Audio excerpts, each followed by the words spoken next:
When I think about America and the dishes that come from here, hamburgers definitely come to top of mind. When I think about Italy, I think about pasta. But there are a lot of other countries out there that maybe we don't think about as often that have amazing dishes that we should definitely know more about. So I asked all of you about an iconic dish from your country or culture that we should all be trying, and 5 of you from 5 different countries responded with dishes that truly astound. So let's get started with a dish from Haiti.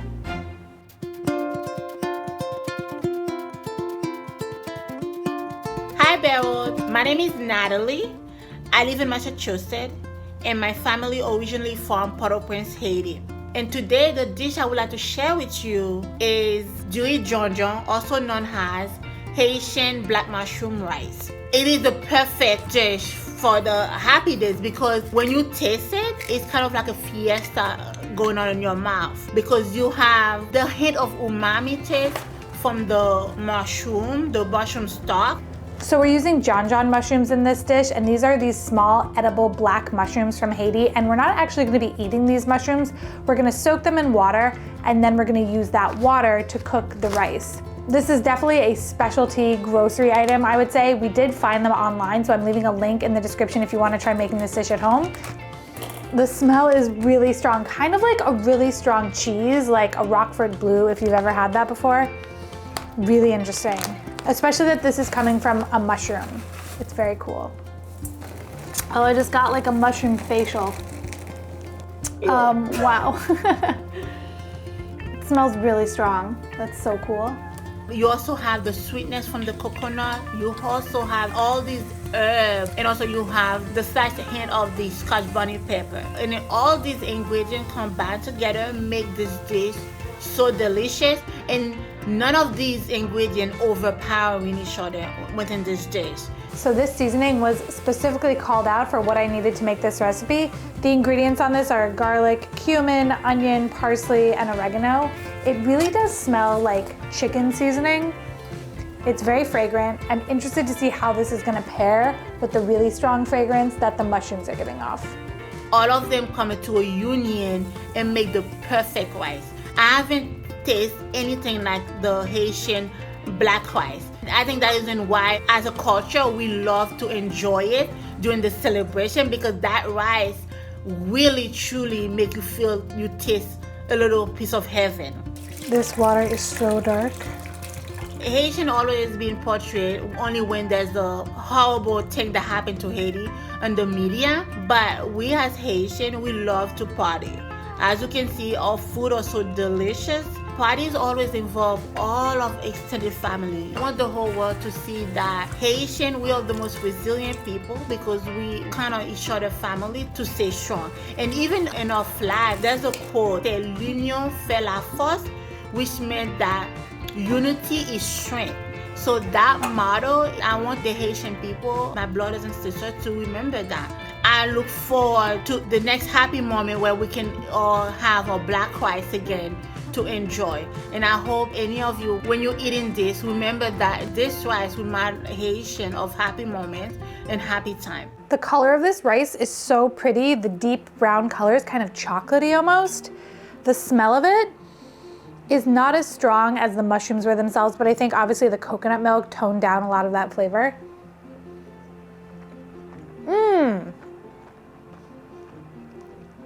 That's delicious.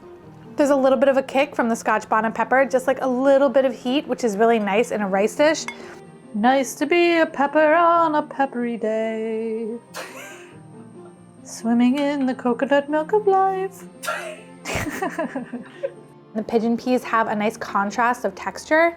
The flavor of this is interesting to me because the smell of the mushrooms when we first smelled them out of the bag was really strong, like a blue cheese. And then after they'd soaked in the water, it was even more pungent. But then the flavor of this is very subtle. I would say it's not like in your face, and that's kind of surprising because the mushrooms were so strong. I love it though. I think it tastes so good, and this would pair well with literally anything. The flavor of this is such that it would go well with anything. And there's something to be said about rice that just goes well with everything, you know, that's already been flavored. I think it's very cool to get to taste a dish that's like a national dish of a country, or at least a very iconic dish from a country, and this definitely is iconic in Haiti. I think this dish was super simple to make. Steaming the rice at the end with a towel was something new for me, but it ended up having, like, the rice has great texture and great consistency, so I think I cooked it perfectly. The recipe, of course, is in the description if you want to try it. I think this recipe was a really, really good one. Like, to the minute, we cooked it following the recipe, and it turned out really good. The only thing that I think, it's hard to find these mushrooms locally, but we did find them for you online, so you can do it that way. The episode is definitely off to a great start. I got to use a brand new ingredient that was totally wild, so I'm excited to see what we have for the next dish. One thing in addition, actually, that I want to say is that finding all these specialty ingredients in New York City is one thing, but dealing with the finances and organizing them is another thing. So I'd like to thank Rocket Money, the sponsor of today's episode, for helping me navigate all of this. One of the ways that Rocket Money helps me with my finances is that I can securely upload all of my different accounts into their dashboard and look at what's happening across all of them at once. Finances to me in general can be quite overwhelming, and this has been a way to really make it easy for me to digest and understand what is going on. You may have heard about Rocket Money because one of the great things that they do is they help you cancel subscriptions without you having to call said places to cancel the subscriptions yourself. So you can go through, see everything that you're subscribed to, and if you don't want to be subscribed to it anymore, you can cancel it within the app, which is amazing. Another way that Rocket Money really helps me with my finances is that I can go through and categorize what my spending is. So was my spend for the channel at a grocery store, or was it just for normal groceries shopping at home? Another way that Rocket Money helps me organize all my accounts is that when a large transaction is about to take place, like for example, the deduction for my Adobe Premiere program or my Dropbox subscription, it'll let me know so that I can be prepared for that to hit my account.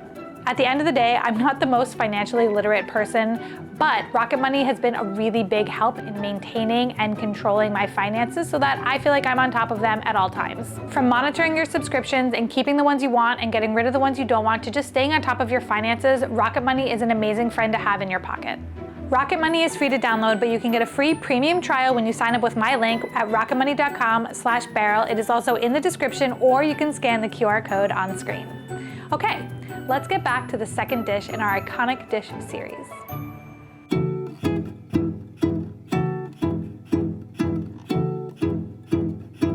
Hi Beryl, my name is Gerhard and I'm from South Africa. I'm currently studying in the Netherlands to get my master's degree, but I originally come from the Greater Cape Town area in the Western Cape of South Africa. And the dish I'm really excited to share today is called Bobotie. Bobotie is considered, as far as I know, to be South Africa's national dish. I think that might be a bit of a controversial thing to say with all the good food we have in my country, but I think it's a very nice introduction into South African cooking, and much like the culture of Africa, it represents a melting pot of different cultures and backgrounds. So yellow. You can see that in the origin of the word. The term Bobotie actually comes from either the Indonesian dish bobotok or the Malaysian word bumbu, which means curried spices. Which is a very apt name because not only does the Bobotie recipe come from the Cape Malay communities in South Africa, but it is a combination of warm curry spices, dried fruit, savory meat, and all topped off with a golden brown egg custard that's baked to perfection. I think the combination of curried meat with dried fruit is a very unique addition. Like little croutons. Yeah. Oh my God, that was so much prep. I can't believe it. I'm exhausted, but now, as the recipe said, it's time to get started. The reason why I really do like Bobotie, except for the fact that it tastes so good, is the fact that it really does represent the mixing pot of cultures and backdrops that make up the South African people, and by necessity decorated with 3 bay leaves for the aesthetic. If the Bobotie does not have bay leaves on top of it, it is not a real Bobotie. So after all this time, I found fresh bay leaves here in New York City, and it said that the flavor of these is stronger than dried bay leaves. So we're gonna try using fresh and see if I can taste them for the first time ever. I think one of the ingredients that really grounds this dish in South Africa is the use of Mrs. Bol's apricot chutney. Now this is a non-negotiable ingredient. I'm joking, you can replace it with apricot jam if you can't find it, but if you put some effort into finding Mrs. Bol's chutney, this dish will have a flavor so authentic, you'll feel like you're in South Africa.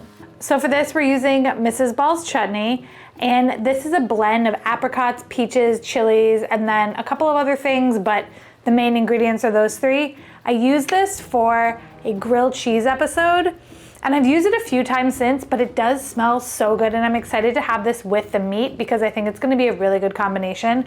I found this on Amazon. I will leave a link to it in the description. So if you wanna try it, there are a couple of recipes that you can use this with.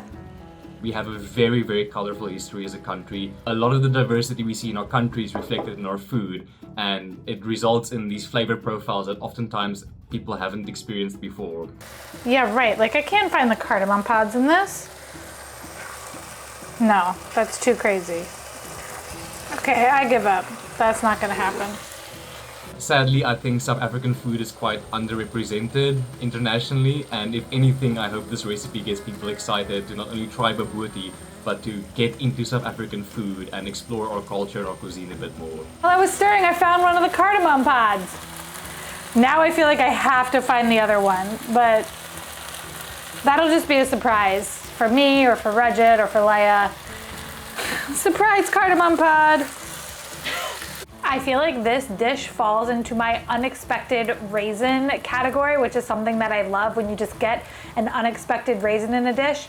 And just to let you all know, I am doing a raisin episode. I finally built up the courage to ask, and I got so many responses. So I feel like a lot of you are also raisin lovers out there. So I'm excited for that episode. Since coming to the Netherlands, I've been to my fair share of potlucks, and the one dish I keep bringing back and my friends keep asking for again and again is Bobotie. It really is a dish that is not like anything else I think most people have tasted before in their lives.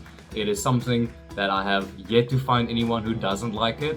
And on top of all of that, it is something that if you close your eyes and you take a bite, you'll feel like you're right at home. This dish was so much work. It honestly better be good at this point because I was in that kitchen for like 2 hours cooking. Dicing up dried fruit is just like, it's so sticky and slow. Why is this garlic so annoying to me today? I don't understand why this is so hard to do sometimes.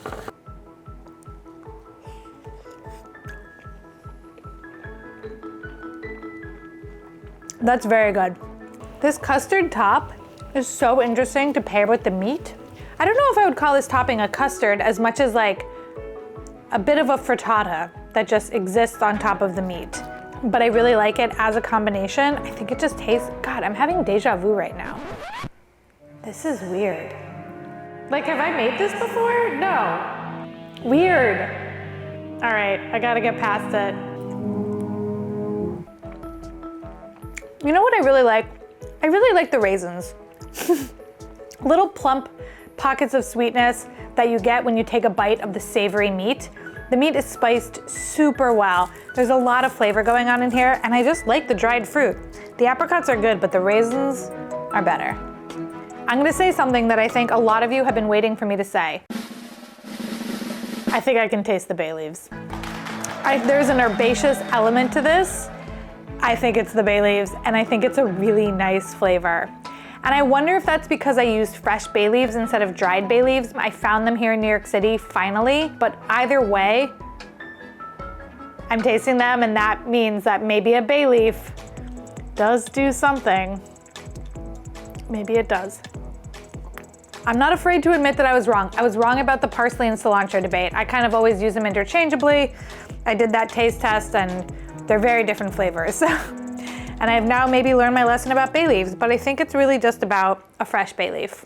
I'm gonna stand on that soapbox still. I'm just like so hungry right now from cooking for so long that this is really hitting the spot. The egg topping is just so interesting and yummy. I love it. Was it worth like the 2 hours in the kitchen? Yes, actually, I think it was, because this is like super special.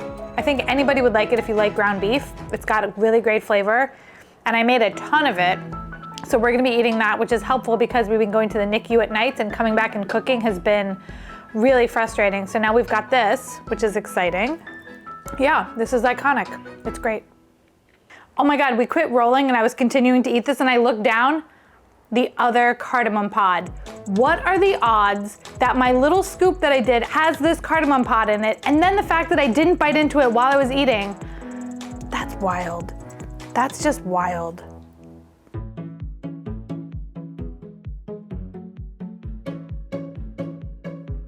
Hi, my name is Gabriella and I'm from Sweden. I live in Stockholm right now, but I'm originally from Småland, and Småland is known for the children's author Astrid Lindgren and IKEA. The dish I want to share with you today is Ostkaka, or in English it will be cheesecake.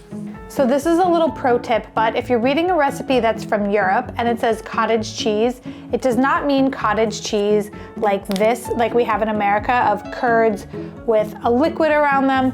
What it does mean is farmer's cheese, and farmer's cheese is curds, but they're very, very dry.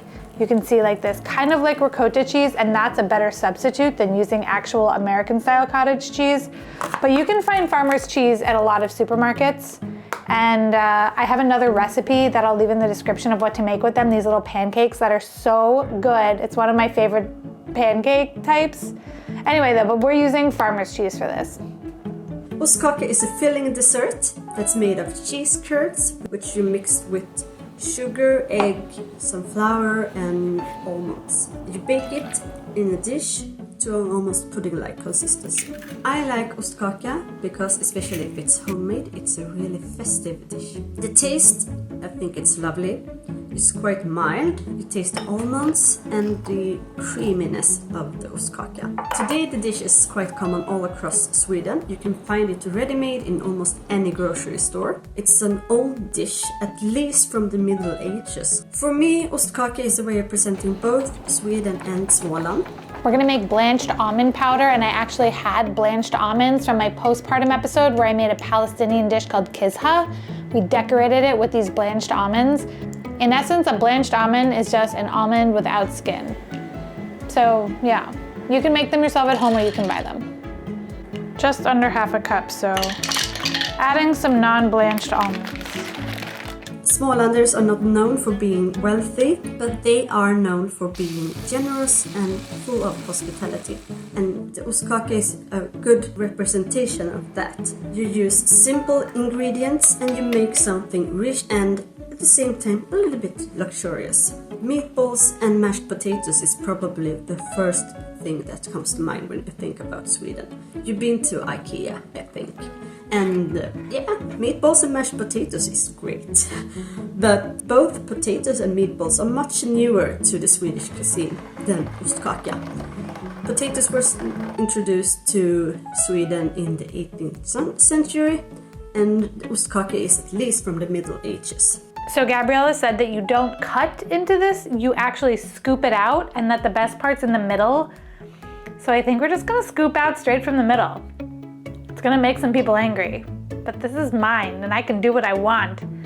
So middle scoop it is. I think you should try it.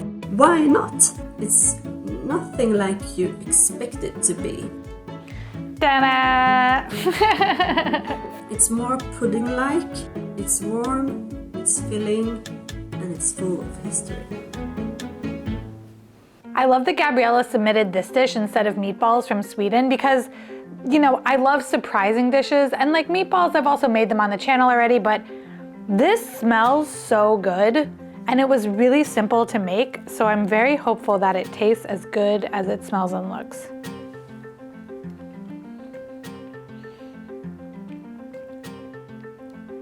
Yo, that is so good.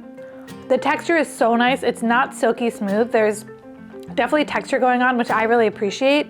The flavor of it, you can taste the almond flour that we made that we put into it, but the taste of farmer's cheese is so comforting to me. Oh my God, I love this so much. I don't know why the middle is the best part. I usually like crusty parts, like the edges. Oh my God. But I'm glad that I went for the best part according to Gabriella, because you always want to start with your best foot forward. I think what I like most about the flavor is that it's not too sweet, but I do think that you need the jam to give it that extra little bit of sweetness. Strawberry, definitely one of my favorite jams, but obviously like you could use any jam that you like. I just think the balance of it is nice with the sweet jam and the not so sweet cake. So yeah, the whipped cream, I could take it or leave it, but the jam, yes, keep it. I think that this definitely should be more well known. It's so good, it was so easy to make. I don't know why I've never heard of it before, because I love farmer's cheese and I love making things with it. This honestly goes up there in my favorite things that I ate on this channel. That's how good I think this is. It's sweet, but it's not too sweet. Yeah, I would highly, highly recommend you guys try this at home if you're looking to make a dessert. It is fabulous.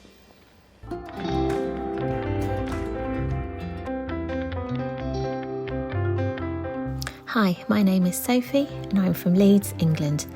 And the dish I want to share with you is called Bol Déviré or Magic Bowl. We're using choy sum for this recipe. It's in the bok choy family, so you could replace it with bok choy, but also this is a very versatile dish.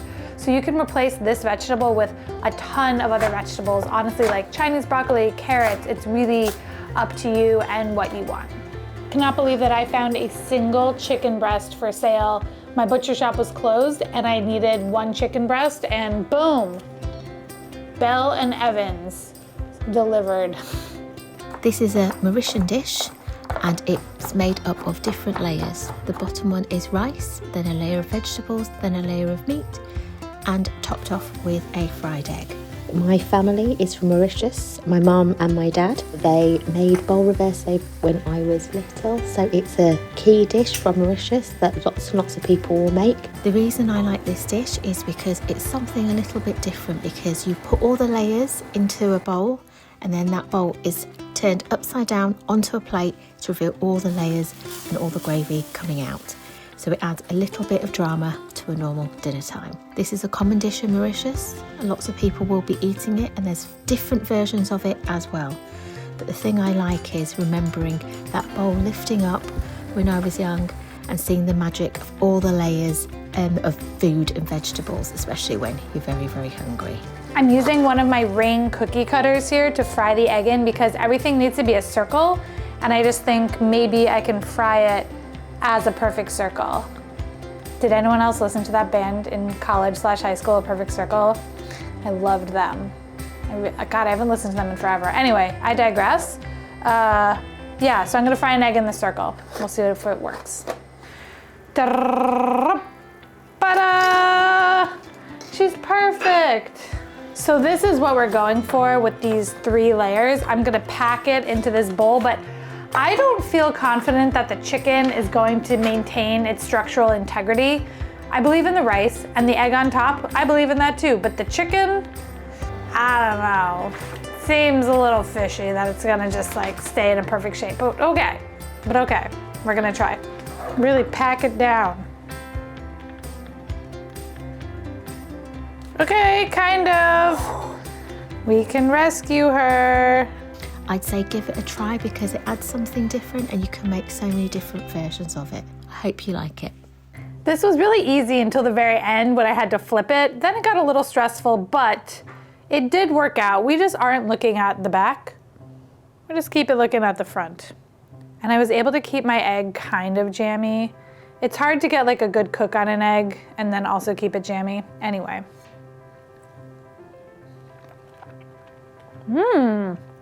That sauce on the chicken is really good. I think this is a really fun play on chicken and rice in a really beautiful presentation. I love the ginger in this. I definitely think with ginger and garlic, you can do more than the recipe calls for depending on how much ginger and garlic you personally like. Like 2 cloves of garlic in the recipe, you could do 4. You know, ginger, a tablespoon, you could definitely go up to 2 tablespoons. I mean, that's my personal take on things. I have a lot of hot takes when it comes to cooking, so you know, people might get mad at me about that. I know my sister and her husband, they follow recipes to the letter and they get mad at me when I riff, but I don't know. Cooking is an art. I like the oyster soy sauce. When I put in the slurry, it seemed like a lot, but it all formed and came together. It's like a really nice, thick, creamy looking sauce. I think what's most interesting about the dish is the presentation of the layers of it. I think if I had used saran wrap, it would have been like tighter and look a little bit nicer, but I still think it looks nice. I was excited to have this dish submitted because we don't get a lot of dishes from Mauritius.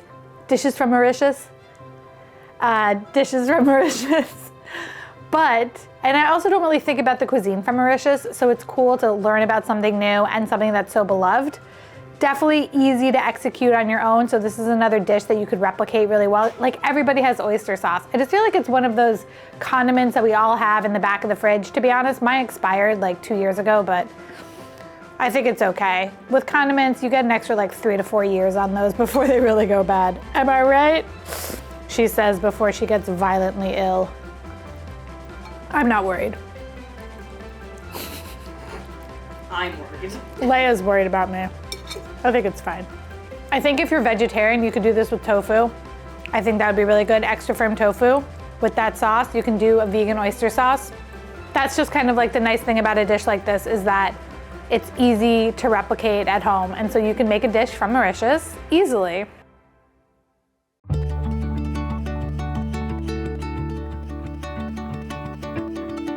Hi Beryl, my name is Lizzy. I was born in Guatemala, but now I live in the United States.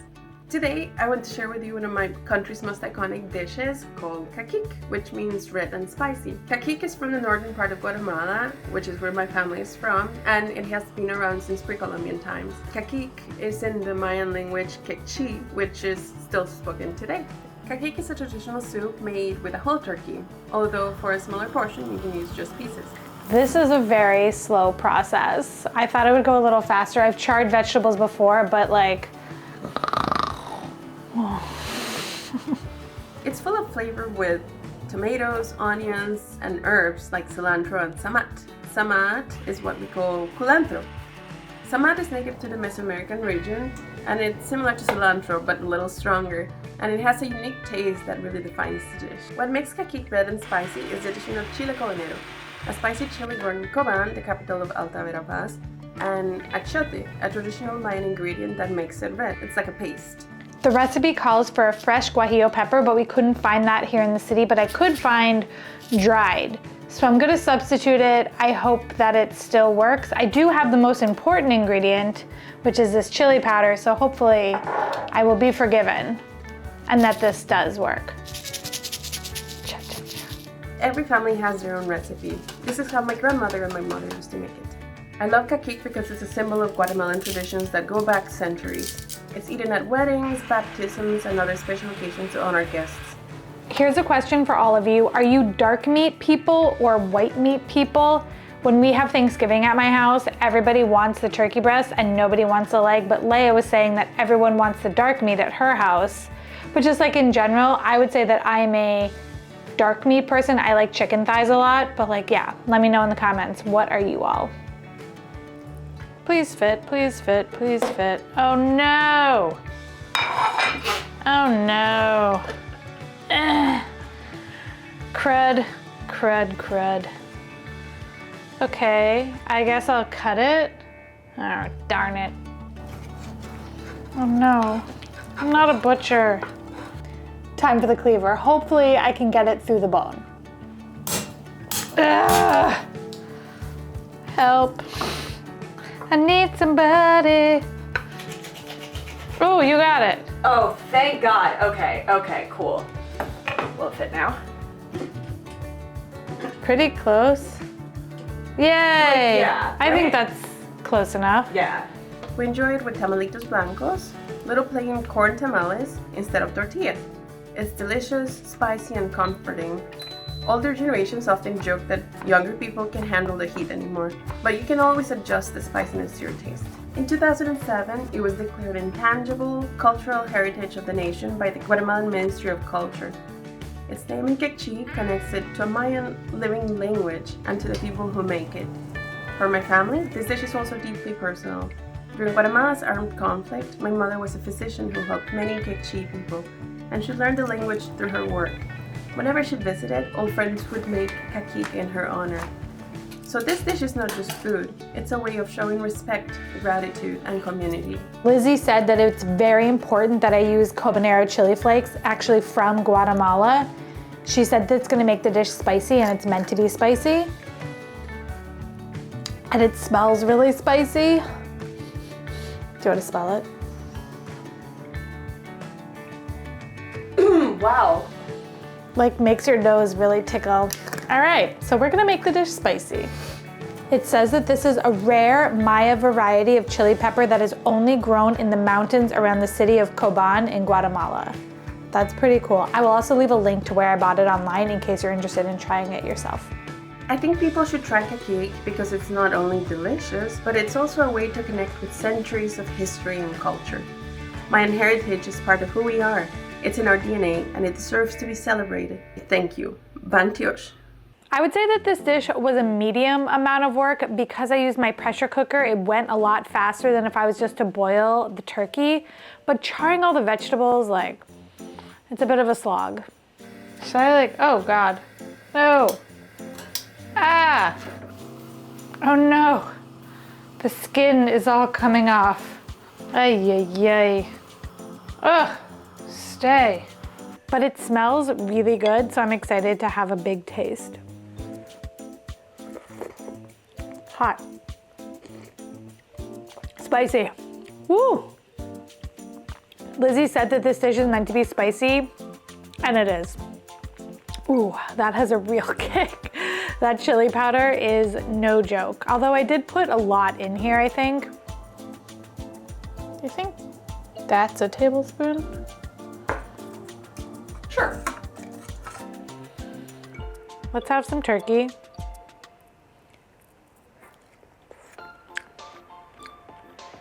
You know, like dark meat of turkey, not my favorite.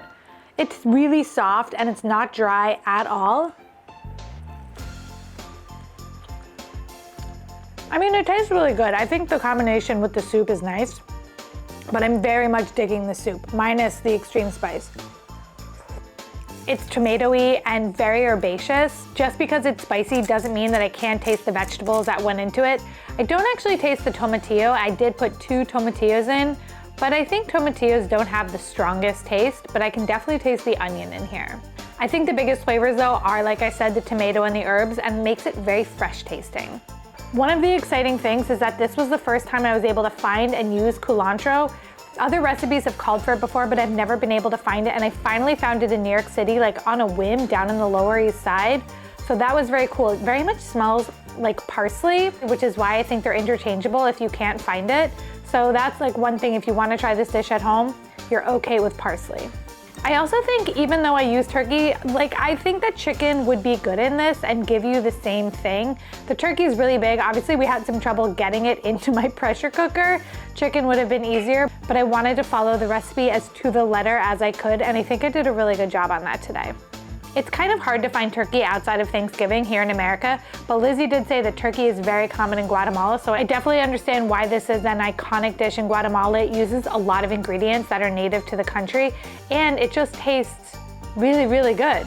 I hope that you enjoyed this episode and learned a little bit more about these iconic dishes from around the world. Don't forget that the recipes are always on my website, beryl.nyc, and like and subscribe. It helps support the channel. Until next week, I'm leaving you with our mac and cheese episode because it's also delicious and iconic. And I'm leaving you with our mystery meals episode where I cook mystery dishes from around the world that Leia has challenged me to make. I will see you all in my next episode.